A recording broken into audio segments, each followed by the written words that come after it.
Allora, questa è la minna di Virgine, che è dolce tipico di Sambuca, è dal 1725, che è stata fatta in onore del matrimonio del Beccatelli.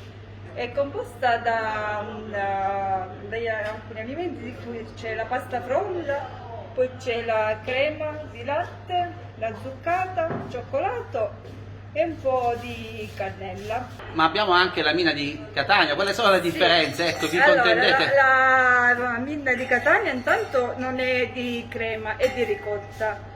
E poi fuori c'è una glassa, fuori, è di pasta di zucchero, è diversa. È un po' più piccola come dimensioni.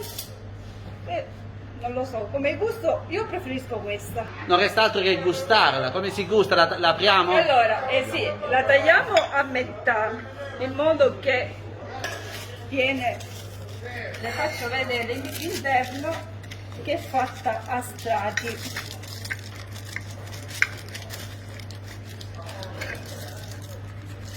E allora, vediamo se si vede, riesce a vederla? Mettiamo qua. E allora, come vedete c'è la crema, che è quella bianca, la zuccata e il cioccolato.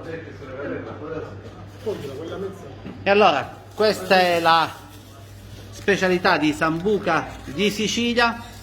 Siamo in uno dei borghi più belli d'Italia. Naturalmente non c'è solo bellezza, ma ci sono anche i sapori della nostra bella Sicilia.